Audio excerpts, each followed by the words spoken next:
Leo Webster once said that of all the schemes to defraud the working classes of humanity, none is more effective than the one that defrauds them with paper money.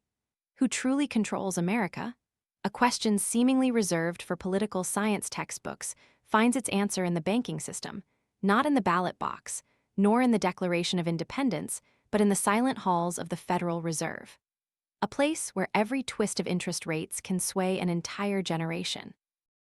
This narrative is not about money in the usual sense. It doesn't celebrate success, embellish the system, or smooth over conflicts with polite words. On the contrary, America's bank unveils a torn period in U.S. history, when a democracy inherently allergic to centralized power was forced to accept the birth of an institution more centrally powerful than any before it and, ironically, to save itself. This is a journey of hesitation, resistance, and ultimately an unspoken compromise with history. A system born not because anyone believed it ideal, but because there was no other viable option amidst chaos. And like all powerful institutions born from crisis, the most important question isn't how it was created, but how much it will control and who controls it. Let's begin this summary. As a boy, I once thought banks were places where money was kept, solemn spaces where adults in waistcoats exchanged paper notes as if bestowing fortunes. I didn't quite understand why people sometimes didn't have enough money, or why my father occasionally said that banks were run dry. It wasn't until much later, delving into the core of American finance, that I realized the U.S. had long operated like a machine with no one at the steering wheel. A nation without a central bank, or rather, one that dared not name it. In the mid-19th century, America was a giant infant large, strong, growing daily, but unable to walk or run. It had railroads, factories, towns springing up at astonishing speed, yet its currency was chaotic like a rural marketplace. Each state, each bank, issued its own money. At times, over 8,000 different types of banknotes circulated. Each note carried its own destiny, accepted or rejected, valuable or worthless, depending on where it existed. Imagine a farmer from Ohio bringing a note issued by his local bank to New York. He steps into a diner, orders food, and presents his money. The owner looks at the note as if it came from another planet. Where is this from? And then, he's either refused or forced to exchange it at a discount, like an act of highway robbery. This repeated humiliation wasn't just personal, it was national. The federal government at the time was like a homeowner who enjoyed decorating the garden but refused to touch the plumbing. They declined to interfere with the banking system, allowing states to act as independent territories. But within society, from businessmen to ordinary citizens, a sense of unease lurked. How could a nation become a great power if its own currency couldn't be trusted? And then the banking panics began 1873, then 1893, and especially 1907. These financial crises didn't just shake Wall Street, they devastated every small street corner, every distant farming family. Each time, people looked around, waiting for an invisible hand to save the economy. But that hand never came because America, unlike Europe, had no central bank, and strangely, people were even afraid to utter its name.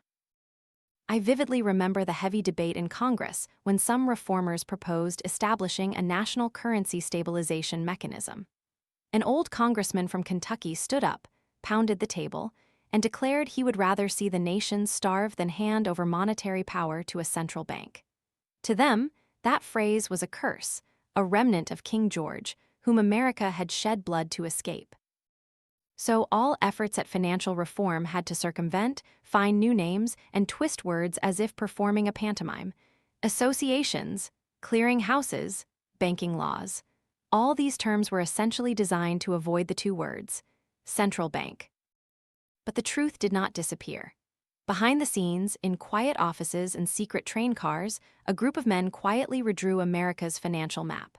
One among them, Paul Warburg, brought experience from Germany's modern banking system, understanding precisely what was needed to combat financial panics.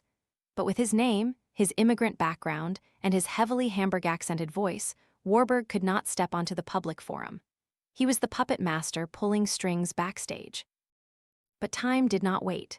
The panic of 1907 sounded like a death knell. Thousands of businesses failed, millions lost their jobs. Trust in the monetary system was almost entirely depleted. Then, for the first time in modern history, Americans began to ask. Perhaps only a centralized hand, a central bank, could keep this machine from exploding. That's when the name Carter Glass appeared. A journalist, a conservative, a congressman from Virginia, region traditionally wary of federal power. Yet, he was the first to dare look directly at that fear and think differently. He didn't call it a central bank. He called it the Federal Reserve System. The first time I stepped into Carter Glass's office on Capitol Hill, it was a small room, piled high with papers, a wooden fan slowly rotating on the ceiling, and a man with salt and pepper hair toying with a teacup as if reading an article more important than anything happening outside. He wasn't tall, his build was slight, but his eyes were sharp and calm. Glass disliked ostentation, but he knew how to listen, how to observe, and above all, he understood that money wasn't just ink on paper. It was a promise between people, between the government and society. Glass had no formal training in banking, but as a local newspaper editor, he had witnessed hundreds of families lose everything to a bank panic that lasted only a few weeks.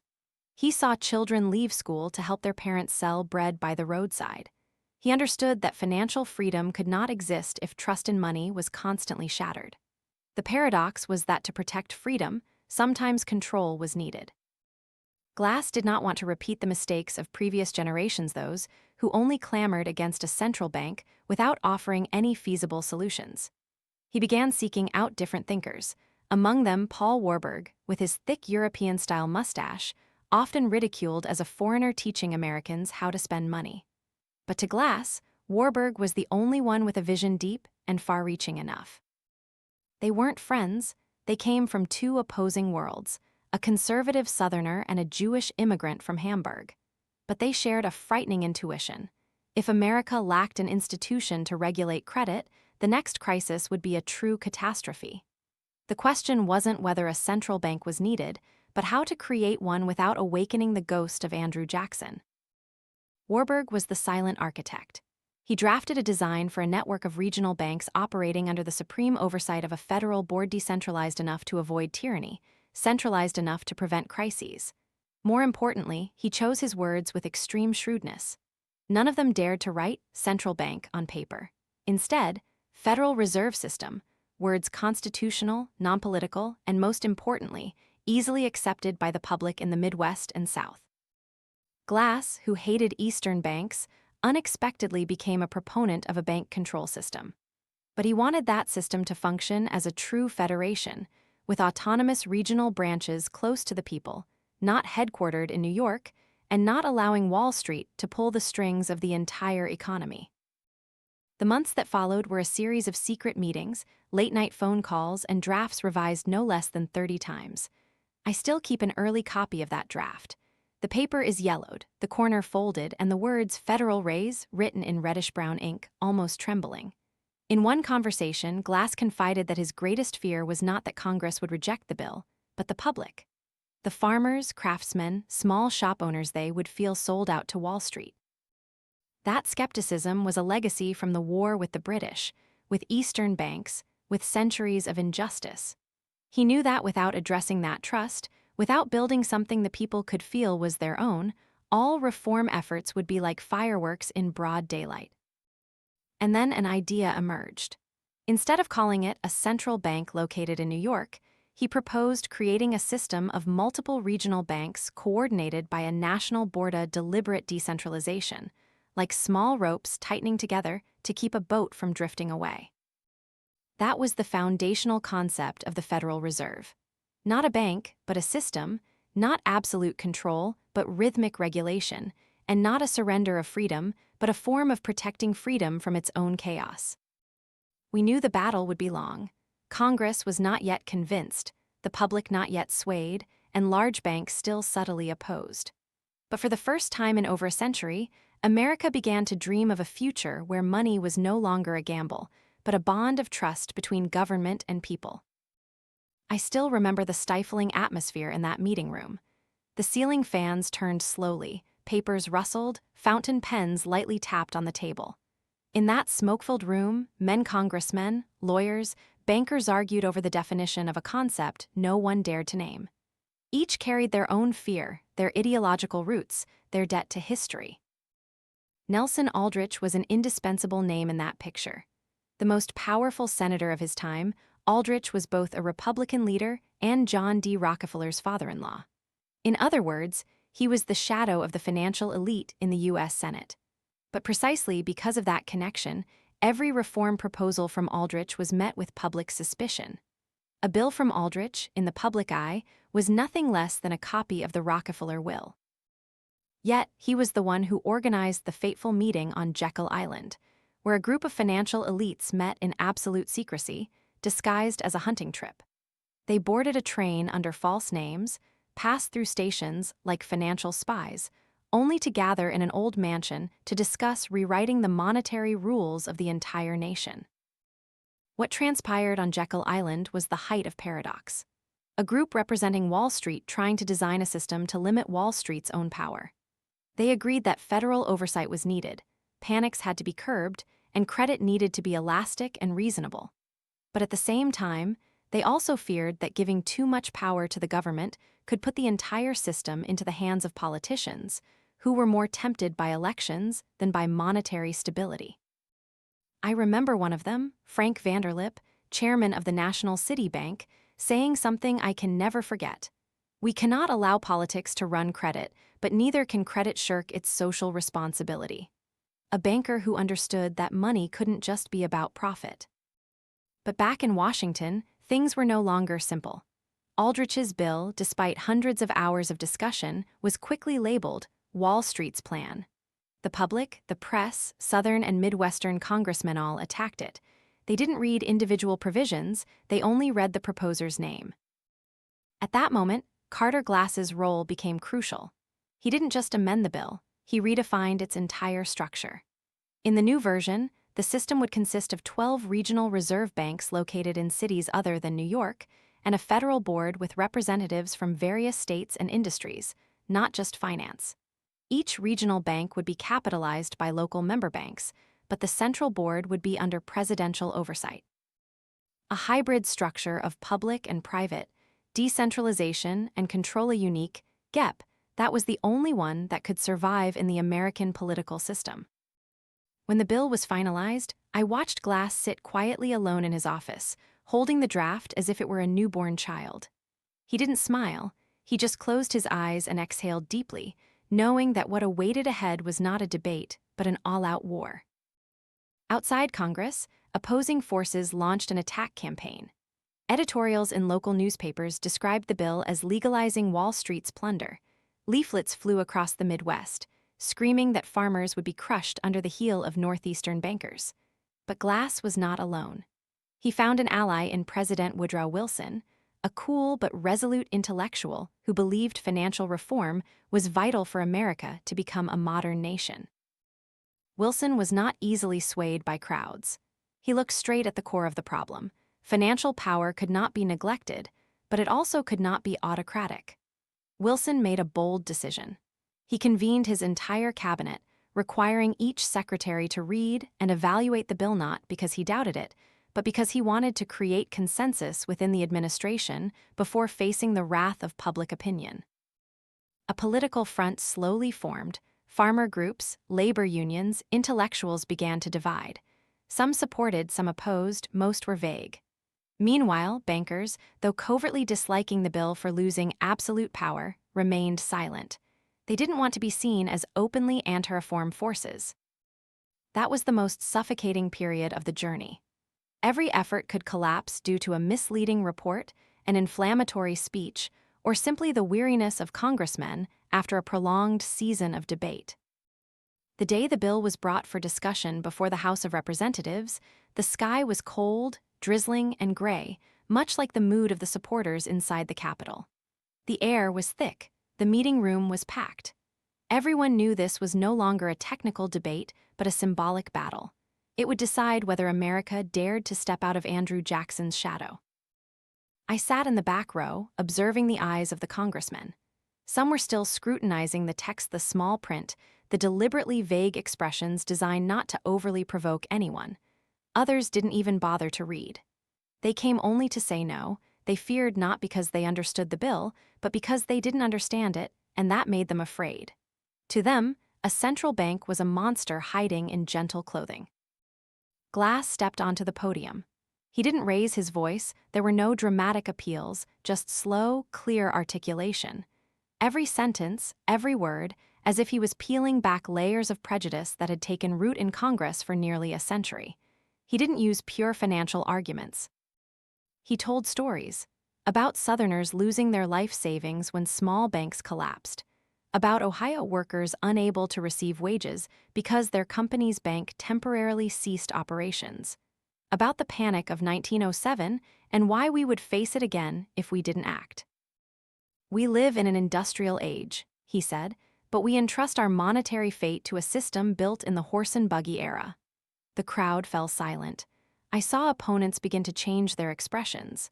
Some flipped back through the draft, some bowed their heads not because they were convinced, but because for the first time they felt guilty for not understanding what they were rejecting. But it wasn't over. After Glass, numerous other congressmen rose to speak. Some praised the bill as an anchor keeping the economy from drifting. Others called it the greatest fraud in American political history. Notably, a congressman from Nebraska shouted, "We are letting Wall Street into every citizen's bedroom." I can never forget that moment. It clearly showed one thing: deep in the hearts of Americans, the fear of financial power had never truly subsided. It was passed down through generations, wrapped in historical lessons, and nourished by the belief that central government was always an alien entity. President Wilson knew that without intervention, the bill would die.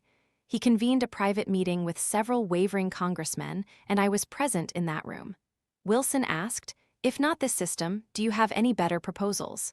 No one answered. And then he concluded with a line I'll always remember: "We are not talking about banking, we are talking about trust." That intervention was a turning point. In the following weeks, the wave of opposition outside Congress weakened. Farmer groups were engaged, seminars organized. Newspapers began publishing articles explaining that this was not a surrender to financial power, but a step to curb that very overreach.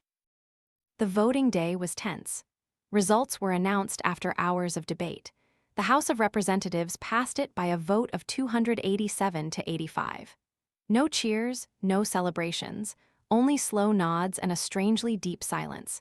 Everyone understood that the real victory would be in the Senate, where conservative forces held even tighter reins. During the wait for the Senate vote, the lobbying campaign entered a fierce phase. Leaflets were printed in bulk, private meetings were constant, and Wilson, who had once kept his distance from politics, now had to compromise. He even called individual senators personally. I saw a man tired of politics, but not tired of his ideals. And then, in mid-December 1913, after a debate that lasted for days, extending through the weekend, a late-night session was held. Near midnight, the vote results were announced. The Senate passed the bill by 43 to 25. I am not exaggerating when I say that in that moment, American finance entered its modern era not with fireworks, but with a soft sigh, as if a century of tension had just been released, making way for something new, precarious, and utterly formidable: real change. One day after the Senate passed the bill, President Wilson signed the final document. The ceremony was quiet, without fireworks, grandstands, or widespread media. Wilson was not one for ritual. In the photo taken at that moment, he didn't smile, but his eyes shone with the light of someone who knew he had just changed something irreversible. That document gave birth to what is called the Federal Reserve System. But it wasn't an institution as people imagined. Not a colossal bank located in Washington, not a marble building with guards, but a network of 12 regional banks stretching from, say, Boston to San Francisco, Kansas City to Dallas. A monetary map interwoven with politics, economics, and geography. Ordinary people didn't quite understand. They only heard that from now on, there would be a place that could prevent bank panics. But how would it prevent them? Who was responsible? Would the government print money like newspapers, or would Wall Street secretly control the system from the shadows? The answer was, no one knew. Within this nascent system, controversies erupted even before it began operation. Who would be chosen as members of the Board of Governors? Who would lead? which regional bank was more important than the others? And should New York, the true financial heart, be the unofficial center of the entire system? Paul Warburg, who had been ridiculed as the foreign expert on American banking, was now invited to the board, but his nomination met a fierce wave of opposition in the Senate. A German immigrant with a heavy European accent and overly sophisticated financial views it was hard to accept in an era when Americans still believed banks should only hold money, nothing more. In one hearing, Warburg was relentlessly questioned by a senator. Do you support Germany? The question was irrelevant, but it showed the deep level of suspicion America held for anyone who didn't look like a proper Anglo-Saxon American. Warburg simply replied, I support the stability of the dollar. I think that is patriotic. Finally, after many months, he was approved. But while the central apparatus was still struggling to complete its lineup, the regional banks were urgently required to start operations. The mandate required each local bank, if it wanted to join the system, to buy shares in its corresponding regional bank. And this created a strange paradox. To belong to a system designed to curb the excesses of banks, banks themselves had to contribute capital to own it. Not a few banks hesitated. Some saw it as a new government game. Others feared losing their autonomy. But pressure from the public, and especially from the president, forced them to choose. And most, after much deliberation, joined. In November 1914, the system officially began operating. The regional reserve banks opened their doors. But upon entering, people felt nothing special.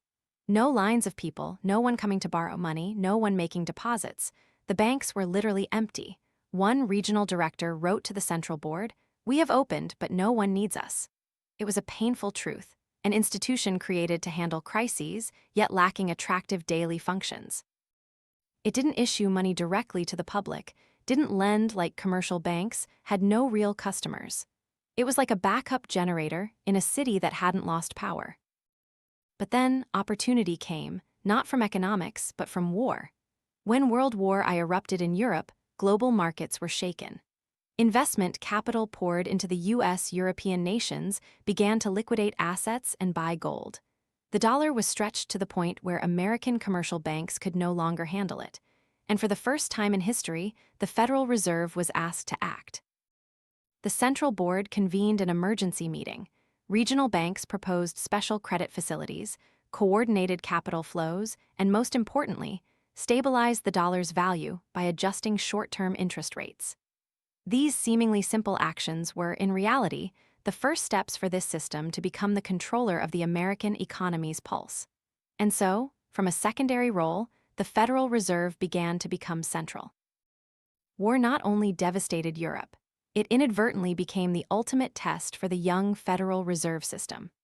As Western nations withdrew from the international financial stage to focus on the conflict, America unexpectedly stepped up not with guns and bullets, but with bonds, capital flows, and untested trust in a structure it didn't fully understand itself. I was present at a meeting in Washington when the Board of Governors deliberated on how to respond to the gold pouring into the U.S. in less than a year. The nation's gold reserves increased to a dangerous level, not from scarcity, but from surplus. Gold flowed like water, but there was no valve to regulate it, and if not careful, it would ignite inflation, drive up prices, and derail the economy.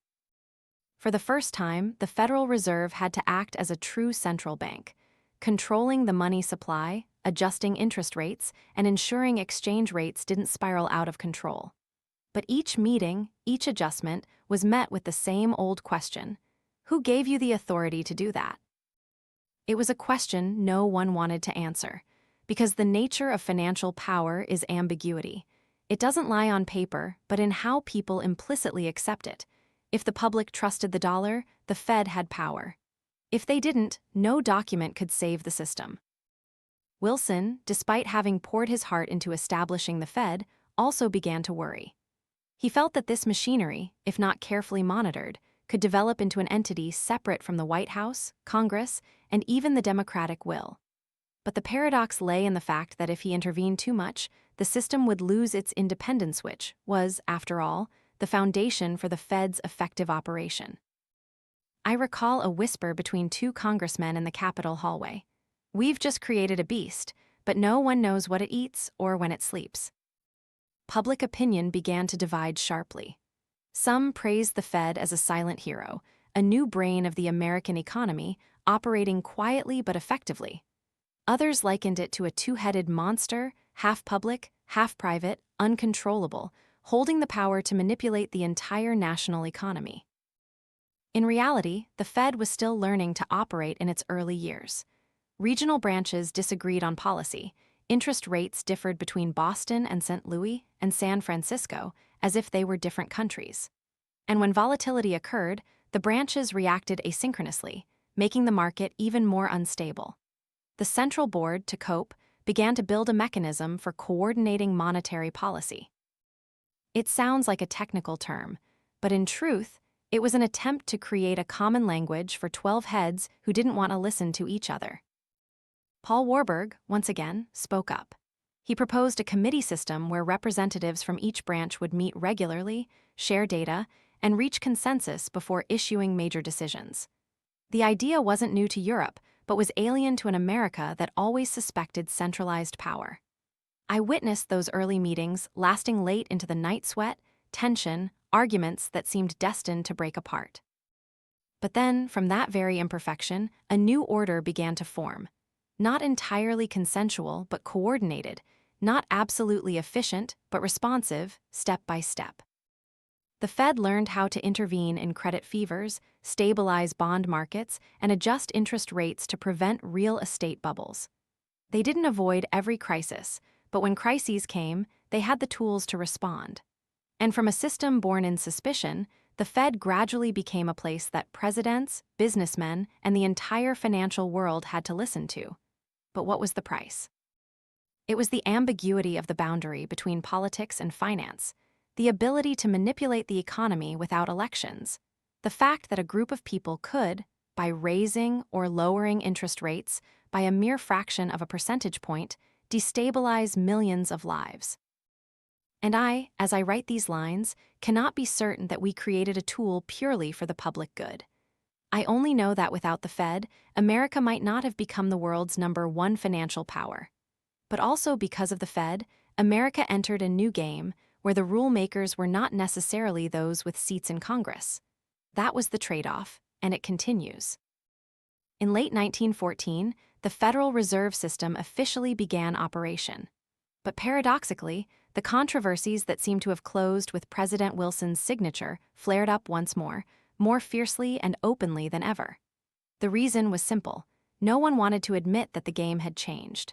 Large commercial banks still behaved as if they were the center of power. Conservative congressmen still wanted to believe that the previous year's bill was just a soft experiment, and the public, which had yet to feel any concrete benefits, began to doubt whether this system truly served them. Carter Glass, the father of the bill, found himself in a dilemma. He understood that even a small mistake in the initial phase could turn the Fed into a permanent outcast. But at the same time, he clearly saw the danger from the opposite direction. The federal government, especially interventionist-minded politicians, wanted to turn the Fed into a policy tool, a convenient lever for short-term electoral goals. I remember a tense meeting at the White House when President Wilson received his financial advisors. Wilson, with an expressionless face, asked a seemingly simple question. If the economy slows down, can the Fed lower interest rates without asking me? The answer came from a member of the Board of Governors. We are designed not to ask anyone. The room fell silent. That silence wasn't because people agreed, but because everyone knew. If the Fed truly had the power to act without asking anyone, then what had been created was no longer an ordinary institution, but an unelected center of power. And in the heart of a democracy, that was more dangerous than any crisis. Immediately, political forces began to lobby to amend the Fed Act. They introduced drafts requiring Congress to have the power to approve the Fed's budget. They proposed that the president could dismiss members of the Board of Governors. They called for the Fed to become a branch directly under the Treasury Department. I was present at a Senate hearing where an old senator from Georgia, who had voted against the Fed Act, now returned with a scathing tone. We accidentally let a stray dog into the dining room, and now it's sitting on the table. That statement was quoted by the press. people began to suspect that the Fed would become a shadow government, a financial specter, or even a new version of the Bank of England under American guise. But while public opinion was still confused, the war in Europe escalated. And this time, it didn't just affect capital flows, it directly impacted American national security. Britain, France, and Russia began borrowing money from the US to buy weapons and raw materials. Commercial banks couldn't shoulder the burden alone. The federal government was forced to issue war bonds, and to ensure the market could absorb that massive amount of bonds, they had to turn to the Fed. It was at that moment that the Fed, for the first time, bought a large quantity of government bonds, a symbolic act indicating that from then on, the monetary machine would march alongside the war machine. And that made politicians even more hesitant. They could not allow a system with the power to print money, set interest rates, buy bonds, and regulate banks to remain outside political control. President Wilson felt pressure from both Wall Street and Congress. He did what he had once declared he would not do. He intervened. He called a private meeting with the chairman of the Board of Governors, demanding that the Fed coordinate with the government in all financial campaigns serving the war. There was no official document, no public statement. But from that moment on, the Fed was no longer an isolated island. And as I walked out of that meeting room that night, for the first time, I shuddered at what I had once considered a success. We had the Fed. But now, the question wasn't whether it worked, but to whom it belonged. I can never forget the feeling of stepping into the main headquarters of the Federal Reserve in the winter of 1917. Outside, it was bone-chilling cold. Inside, an eerily silent space. Gray stone walls, long, echoing corridors, and closed-off offices, as if this wasn't the center for regulating the nation's money flow, but a monastery for monetary devotees. But don't let the silence fool you. In those closed rooms, decisions were being made with the weight to shake entire financial markets. In April 1917, the United States officially entered World War I. The government needed a lot of money to finance military campaigns, produce weapons, train soldiers, and maintain financial alliances with Europe. But the American economy at this time was still nascent by international standards. The bond market lacked depth, and commercial banks were unwilling to bear the risk alone. And so, once again, they turned to the Fed. But this was not a simple request. This was a historical turning point. For the first time, the Fed was asked to indirectly finance the war by buying government bonds, not for investment, but to create demand. It was like a father pretending to be a customer at his son's shop, buying goods just to make passersby believe that the merchandise there was truly valuable. We, on the inside, understood very well that this was a gamble. If the Fed bought too much, it would create inflation. Too little, the market would collapse. Uneven purchases would cause interest rate volatility. Every percentage point of interest rate deviation wasn't just a number. It represented thousands of jobs, millions of dollars, and the fate of the wartime economy. William Gibbs McAdoo, then chairman of the Fed and also the secretary of the Treasury, found himself in a severe conflict of interest. As head of the Fed, he had to ensure the system's stability. As head of the Treasury, he had to ensure there was money to finance the war. And it was in this circumstance that the line between an independent central bank and the financial arm of the government blurred. McAdoo required regional banks to buy a large quantity of bonds and simultaneously used the Fed as a credit pump to stimulate demand from the public. They launched massive campaigns, encouraging people to buy bonds with slogans like "Buy to win," "Invest in freedom." Anyone who didn't buy was a traitor. I remember seeing those posters plastered everywhere: train stations, schools, churches. For the first time, monetary policy was popularized as a propaganda campaign. But in reality, it was a subtle effort to extract money from the public, in exchange for the belief that the state would repay it. The Fed, only a few years old, suddenly became the blood-pumping engine in a global war. But the problem was, what about after the war? When the war ended in 1918, European nations were bankrupt, but America suddenly grew wealthy. Capital flowed in so fast that the financial system couldn't absorb it. Prices rose, wages couldn't keep up, and the bond market began to unravel. And then the Fed had to choose: continue to keep interest rates low to stimulate economic recovery, or raise interest rates to combat inflation. The question seemed technical, but was a deep political chasm. If interest rates were kept low, the government could easily spend and people could borrow cheaply, but prices would skyrocket. If interest rates were raised, commodity prices would stabilize, but unemployment would increase, the real estate market would burst, and the Fed chose the latter. For the first time in American history, a group of unelected individuals, without campaigning and not accountable to voters, made a decision that could cost millions their jobs. I sat in a meeting of the Monetary Policy Committee when the decision to raise interest rates by 1.5 percentage points was approved. No one smiled, no one applauded. There was only the scratch of pens signing, as if a verdict had just been pronounced. The press reacted violently. Some papers called the Fed the market strangler. Democratic congressmen accused the Fed of destroying the livelihoods of the poor, but bankers applauded. They needed stable dollar value to continue global business. In the months that followed, the economy slowed down, inflation decreased, but unemployment rose. Small businesses closed in droves, and then what no one dared to say out loud began to spread. We have created a tool too powerful, and now it doesn't need anyone's permission to use that power. I looked at the system we had helped build, from the first papers, the hand-crossed drafts, to the decisions that changed the flow of money for an entire nation. And I wondered if the Fed's success in wartime had sown the seeds for its failure in peacetime. In 1919, the American economy faced a stark truth. The war had ended, but its financial aftereffects remained. In the euphoria of victory, the government loosened spending. The stock market boiled over. Prices soared, and the dollar, which had just become the global standard, began to be questioned for its ability to maintain its real value. People rushed to buy land, stocks, anything that could yield profit. The press heralded a new era of prosperity, while speculators bought blindly. Everyone believed the American economy was now invincible. No war, no nation could compete. And because of that, no one wanted to stop and ask where the money was going. The Fed saw signs of asset speculation and began to worry. But this time, unlike during the war, they had no government backing.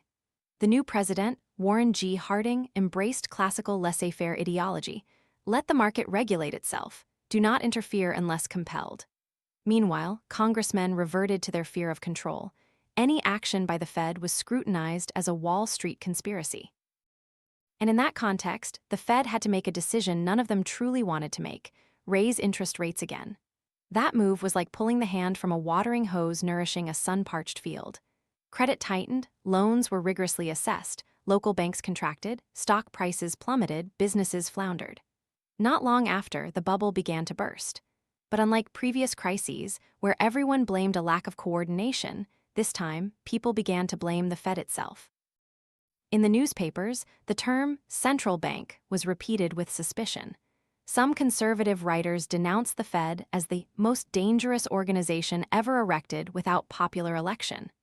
Editorials depicted them as kings in the shadows, ruling the country without having to face the people. The criticism didn't stop at the press. In Congress, numerous proposals were introduced to limit the Fed's powers. Some proposals forced them to notify Congress of all policy actions in advance. Others demanded a restructuring of the Board of Governors to be democratically elected. A few more radical voices, especially from the South, even proposed completely dissolving the system, returning the power to print money to the Treasury Department. I was present at a hearing where the Fed chairman was questioned for 3 straight hours. A young congressman asked, "Why do you have the power to destroy my credit market with a single secret decision?" The chairman calmly replied, "Because if we didn't have that power, money would no longer be something people could trust." That answer, while academically correct, was psychologically damaging. The public didn't understand the term monetary stability. They only saw that they could no longer borrow, their businesses were closing, and it all started from a place no one elected, no one checked, and no one understood. Meanwhile, another crisis subtly emerged, an internal crisis of confidence within the Fed itself.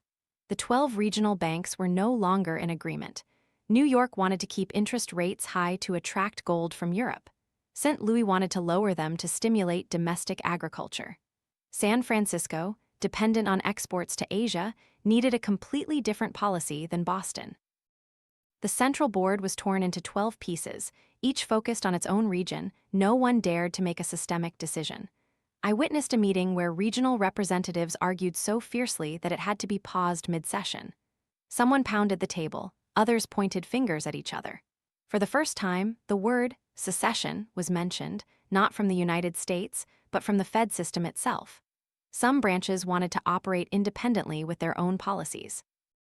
And in that chaotic scene, Paul Warburg, though he had retired to an advisory role, was forced to return. He was invited to be a coordinator among the branches. No one else had the credibility to do it. And once again, an immigrant with deep financial acumen had to stand among native-born Americans to teach them how to reorganize the machine they themselves had created. Warburg didn't shout. He didn't threaten. He presented data, analyzed each region, and outlined the consequences if interest rates weren't unified.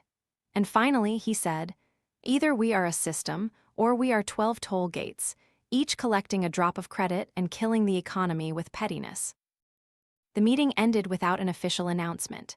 But 3 days later, the Board of Governors announced that all interest rate policies must be approved at the central level. New York, though displeased, had to accept. That was the first time the central board's real power was affirmed, but the accompanying price was not small. Underlying resentment, local fissures, and, more seriously, a public gradually losing sympathy for the concept of a banker's bank. The 1920s saw America as a machine running at excessive speed, its engine roaring but its control panel loose. After the war, the economy recovered rapidly. Industrialization, mass consumption, and a credit boom. People borrowed money to buy cars, homes, and especially stocks. Wall Street became a sacred place. Everyone wanted to be an investor. Everyone believed they would get rich. The Federal Reserve, the institution born to stabilize the system, stood by, doing nothing. No action, no intervention, no rate hikes, no warnings. Not because they didn't see the problem, but because they didn't dare. Within the Fed, reports from the New York branch kept flowing in. Credit was being overpumped. Money from commercial banks poured into the stock market at an uncontrolled pace. Banks offered margin lending without checking repayment ability. Each day, stock prices rose 5%, 10%, then 15%. It was no longer investing. It was a fever. Benjamin Strong, the governor of the Federal Reserve Bank of New York, was the only one who dared to speak out. He urged the central board to intervene, raise interest rates, restrict lending, and tighten credit. But other branches objected.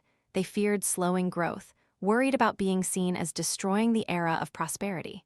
And more importantly, no one wanted to anger Wall Street. The federal government was preoccupied with slogans like "America First" and "Free Economy," saying, "Let the market decide." President Calvin Coolidge once declared, "The business of America is business." That was a curse for anyone who wanted to act as a brake on a runaway train. Strong knew what was coming. He felt like a doctor diagnosing cancer, but the patient still believed they were healthy. And then he quietly passed away in 1928, taking with him the only warning voice in the system. His successor, George L. Harrison, tried but lacked the credibility.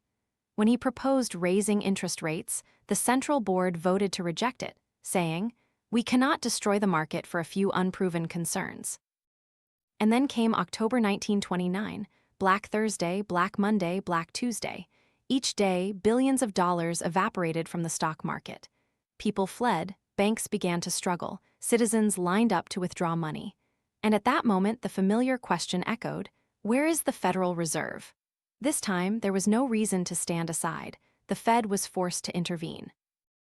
But when they started to act, it was too late. Instead of pumping money to save liquidity, the Fed tightened. Instead of lowering interest rates, they slightly raised them, fearing inflation. Instead of reassuring the market, they remained silent. Not because they were malicious, but because they believed in a flawed doctrine, that self-regulating markets were good and that those who speculated should bear the consequences. But the economy is not a casino. When the poor lose their jobs because companies go bankrupt, when families lose their homes because banks collapse, that is no longer punishment. It is the collapse of social trust. I clearly remember the day a major bank in Chicago failed, a chaotic crowd gathered, and police had to form a barrier. An elderly man cried out, "I believed in this system. I followed the call to buy bonds. Now what? No one answered. President Hoover tried to stabilize the situation with relief packages, but he didn't understand, or didn't want to understand, that the root of the crisis was not on Wall Street, but in the heart of trust in currency. And that heart was now controlled by the Fed. Whether they realized it or not, criticisms poured in like a tsunami. The press called the Fed the most failed system in American history. Congressmen threatened dissolution. States began discussing creating their own credit systems, and there were even proposals to place the Fed entirely under the Treasury Department. But amidst that storm, a strange thing happened. No one actually wanted to abolish the Fed. Because despite its failures, people still understood that without it, the situation could be even worse. Despite its mistakes, people acknowledged that no one else had the ability to coordinate the national banking system. Despite being disliked, it was still relied upon like a life raft in a stormy sea. And that was the true nature of the Fed's power, not in consensus, but in the absence of alternatives. In May 1933, when Franklin D. Roosevelt was sworn in as president, the entire U.S. seemed to be under a thick layer of desperate ice. Nearly a quarter of the population was unemployed. Over 5,000 banks had failed in just 4 years. Half of all mortgaged farms across the country were foreclosed. People lined up for bread from churches, slept in tents in abandoned cars, calling the newly sprouted shantytowns Hoovervilles, ruins named after the previous president. And at the center of that vortex, the Federal Reserve was completely silent. No one knew what the Fed was thinking, no one knew what they would do, and more importantly, no one believed they could do anything anymore. The central bank's most basic function, maintaining confidence in the banking system, had miserably failed. In the first weeks of 1933, a wave of bank runs across the country caused banks to collapse like dominoes. Panicked poor people knocked on bank doors at 4:00 a.m., fearing that if they were a minute late, their life savings would vanish. The Fed did not intervene, did not pump money, did not open credit lines, did nothing at all. Why? Because they were afraid. Afraid that printing too much money would devalue the dollar. Afraid of breaking the gold standard commitment. Afraid of being criticized as complicit in inflation. But while they debated monetary theory, people outside were burning paper money for warmth because they had nothing else to eat. Roosevelt saw what the Fed did not, or deliberately chose not to see. He understood that to save an economy, action was needed, not arguments. And within the first 48 hours of taking office, he did something unprecedented. He ordered a nationwide bank holiday, closing all banks to stem the wave of panic. A crazy but necessary decision. For 5 days, the country had no bank transactions, no one could withdraw money, no one could deposit. Economists called it voluntary paralysis. But for Roosevelt, it was a pause to reset the rules of the game. When banks reopened, he not only required a thorough audit of each institution, but also ordered the Fed to cooperate fully with the government. No more absolute independence, no more separate lobbying. Roosevelt didn't want those sitting in the Fed headquarters to merely be technicians counting interest rates. He needed policy creators. And so, the relationship between the White House and the Fed changed forever. Before, the Fed saw itself as an intermediary between banks. Now, it was placed in the position of a national policy partner. Every action they took, from the amount of money in circulation to the discount rate, had to serve the greater goal: economic recovery. Roosevelt went even further. He ended the gold standard, allowing the government to revalue the dollar. That action broke a century-old tradition, sending shockwaves through the financial world. But it was precisely that which gave the Fed room to breathe again. They could now print money, adjust exchange rates, and be more flexible in controlling credit. Inside the Fed, an identity crisis erupted. One faction, followers of the old school, argued that Roosevelt's actions were brutal interference, threatening the system's necessary independence. The other faction, the pragmatists, saw an opportunity to be reborn from the ruins, provided the Fed dared to change its own role. I remember a meeting between Fed representatives and the president's advisors. On the table were 3 charts: unemployment rates, money supply, and bankruptcies. A young advisor from the White House pointed to the charts and said, "What did you do when these 3 lines went straight up?" The room fell silent. No one could answer. And then, for the first time, the Fed admitted to the government that they needed a new definition of their mission. Not just to preserve currency value, not just to serve banks, but to regulate the economy for the benefit of all citizens. From then on, the Fed began to transform. They established the mechanism of open market operations, buying and selling government bonds to control the money supply. They studied the correlation between credit and output. They developed monitoring tools for not only large banks, but also the informal financial system. And for the first time, they collaborated with the Treasury Department in designing interest rate policies to support public investment. However, the price was still very high. Millions of people had lost everything before the Fed changed. And that scar, that loss due to silence, will forever be a dark part of their history. In 1935, the U.S. Congress passed a new Banking Act, a fundamental revision of the Federal Reserve's structure and functions. And from then on, everything changed. Firstly, the Fed was officially placed under the oversight of the federal government, but with a more clearly defined level of independence.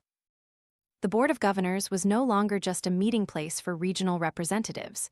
Now it was an institution directing monetary policy at the national level, headquartered in Washington, with a chairman, terms of office, and a role no less important than a cabinet secretary, even though not popularly elected. Secondly, the Fed's functions expanded far beyond the goal of bank stabilization. Now they were responsible for regulating credit, supervising financial markets, protecting the value of the dollar, and above all, ensuring stable economic growth. I remember the moment when one of the Fed's first new governors stepped onto the podium and said, "We cannot go back. The Fed is no longer a banker's bank. We are the bank of the American economy." That statement, to me, marked the birth of an executive power not belonging to the executive branch, an entity outside direct political control, yet influencing every politician, every business, every citizen. The 1940s arrived, bringing the shadow of World War II. Once again, the government needed a lot of money to fuel the war. But this time, unlike 1917, the Fed was not passive. They actively coordinated with the Treasury Department to keep war bond interest rates low. They used open market operations to stabilize expectations. They not only supported, but shaped the entire wartime financial landscape. However, that cooperation was not smooth. In 1951, an internal crisis erupted. The Treasury Department wanted the Fed to continue supporting government bond issuance. The head of the Fed, William McChesney Martin Jr., objected. He argued that the Fed could not be the government's financial puppet. The dispute escalated to the point where the White House had to convene a special meeting in that room, among advisors, politicians, and Fed representatives. Martin said, "We cannot ensure stability if we have to serve political objectives." Finally, a historic agreement was born, the Accord of 1951, marking the Fed's full authority to determine monetary policy without needing to follow the Treasury Department's directives. A silent turning point, but one that shaped the model of an independent central bank that the rest of the world would later emulate. From that moment on, the Fed was no longer just a guard. They were the architects of financial trust. When inflation appeared, they intervened. When unemployment rose, they adjusted interest rates. When financial markets fluctuated, they signaled, coordinating expectations. In every crisis oil, war.com bubble, the 2008 financial crisis people waited for a move from the Fed before daring to act. But at the same time, that power came with an unprecedented form of responsibility, invisible responsibility. No voter elected the Fed, no ballot changed interest rates, no court had the authority to judge their decisions. All that controlled the Fed was trust. Trust that they acted for stability, trust that they were not manipulated, trust that they knew when to print money and when to stop. A trust so fragile that every time the Fed chairman misspoke a word, financial markets could lose billions of dollars. I am not sure this is an ideal model, but I am sure of one thing: the modern world cannot function without such a regulatory center. No one can manage an economy based on intuition, nor can we expect the market to self-regulate in a world chaotic with data, expectations, and panic. The Federal Reserve was born out of fear, strengthened by failure, and matured through the paradox that an organization designed to avoid power ultimately became the clearest locus of power, yet without a single flag. I, who witnessed that journey, cannot claim that the Fed is the ultimate answer. But I know that if the dollar ever loses its value, if trust in the American monetary system collapses, people will not call the president, nor Congress, nor investment banks. They will turn to the Fed and ask, now what?